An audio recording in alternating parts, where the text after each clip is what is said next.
মধু রয়েছে। ইতিমধ্যেই তৃণমূলের প্রাক্তন বিধায়ক আরাফুল ইসলাম বলেছেন, আর আজকে অভিষেক বন্দ্যোপাধ্যায় বলে ভাঙড়ে তৃণমূলকে জিততে হবে।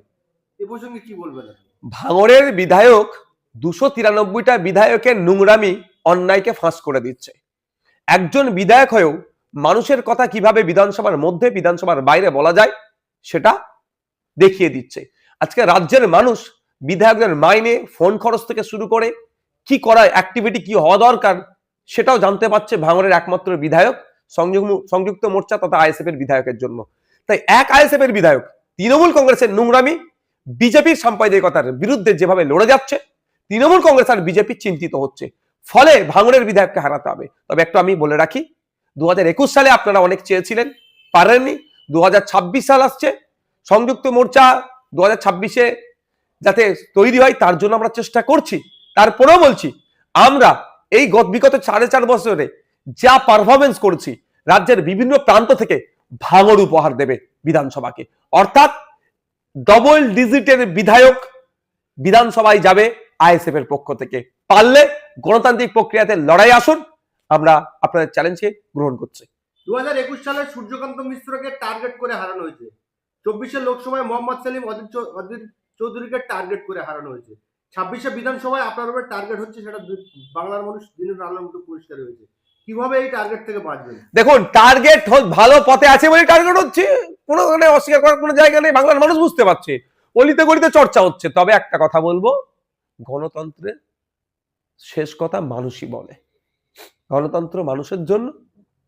এই গণতান্ত্রিক পদ্ধতিতে আমরা সমস্ত রকম টার্গেটকে উপেক্ষা করে শুধু ভাঙড় নয়, ক্যানিং থেকে শুরু করে, আমডাঙ্গা থেকে শুরু করে, বাদুড়িয়া থেকে শুরু করে, দেগঙ্গা থেকে শুরু করে, হরিয়ারপাড়া থেকে শুরু করে, রানীনগর থেকে শুরু করে, সুজাপুর থেকে শুরু করে আলিপুর দুয়ার পর্যন্ত, এদিকে ঝাড়গ্রাম থেকে শুরু করে পুরুলিয়া, বাঁকুড়া হয়ে বিভিন্ন জায়গায় আইএসএফ ব্যাপক ফল করে বিধানসভার মধ্যে আসছে।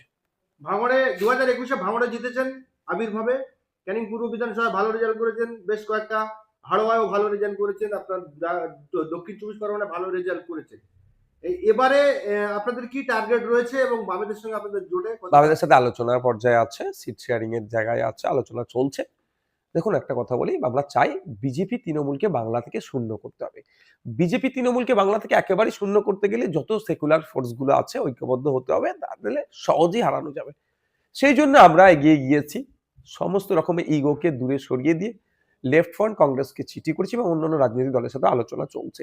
আমরা চাই দ্রুততার সাথে এই জোট সম্পূর্ণ এবং বিজেপি তৃণমূলকে বাংলা থেকে পরাস্ত করি।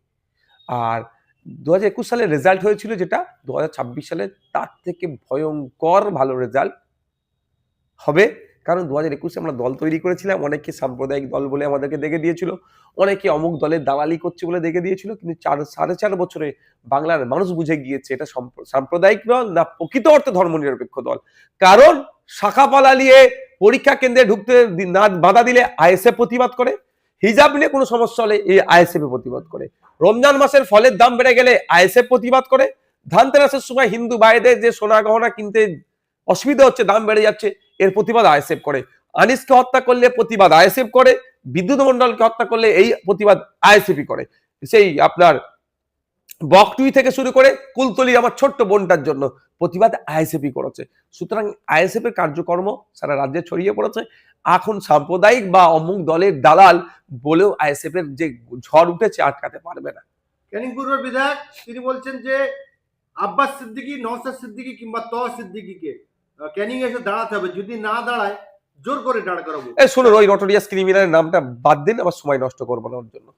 আপনি তো নটোরিয়াস ক্রিমিনাল বলছেন, উনি বলছেন যে আমাকে নটোরিয়াস ক্রিমিনাল বলছে, আপনাদের কি রাগ হচ্ছে না? কাকে বলছে? সাধারণ মানুষকে বলছে। হ্যাঁ, সাধারণ মানুষকে বলবো, ওনার কথায় উত্তেজিত হবেন না। নটোরিয়াস ক্রিমিনালকে আবারও বলছি, ক্যানিং পূর্বের বিধায়ক শওকত মোল্লা সাহেব একজন নটোরিয়াস ক্রিমিনাল। যদি এটা উনি না হয় তাহলে ওনাকে বলুন যে আমার বিরুদ্ধে আইনত ব্যবস্থা নিতে। তিনি বলছেন যে আমি একবারও জেলে যাইনি বা হ্যাঁ, আপনি একজন দর্শক। বলছি তো, যদি ওনার মনে হয় যে ওনার সম্পর্কে এই মন্তব্য করাটা ওনার জন্য অবমাননাকর হয়ে যাচ্ছে, সেই জন্য তার সম্পর্কে আমি বাজে মন্তব্য করার জন্য উনি, ওনার অধিকার আছেন, উনি পাবলিককে উত্তেজিত করে কিচ্ছু লাভ হবে না। পাবলিক অত বোকা নয়, পাবলিক জানে যে মারামারি হানাহানিতে জড়ালে দিনের শেষে পাবলিকই ফাঁসবে, ভালো করে জানে।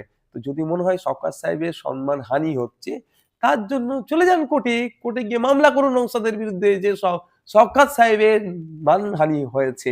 তো কোর্টকে কি বলবে যে আমাকে নটোরিয়াস ক্রিমিনাল বলেছে বলে আমার মানহানি হয়েছে?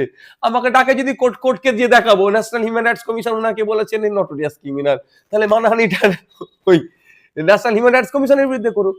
কোর্টে গিয়ে তো কোনো লাভ হবে না, এমনি আপনিও কতবার কোর্টে গিয়েছেন। হ্যাঁ, খোঁজ নিয়ে দেখুন না লাভ হচ্ছে কি লস হচ্ছে ওনার, উনি বলতে পারবেন। 21শে জানুয়ারি দলের প্রতিষ্ঠাতা দিবস, এবার কি পারমিশন পেলেন? একদম সব রেডি করা হয়ে গেছে। না, আপনি গতবার বক্তব্য দিতে পারবেন না? কিংবা কেন পারবো না? আব্বাস সিদ্দিকী ভাই কেন পারবে না? এতটুকু বলছি। তো কোচে এবারে অন্য দেখুন, পন্থা একটা বন্ধ হলে 100টা খুলে, এটুকু মাথায় রাখবেন। প্রার্থী চয়ন হয়েছে আপনাদের? হ্যাঁ, প্রার্থী কেন চয়েস হবে না, হচ্ছে। ক্যানিং পূর্ব কি রাপার টাপ প্রার্থী দেওয়া হবে? সবটা বলে দিলে তো ভয় কি যাবে, দাঁড়ান না একটু। Thank you.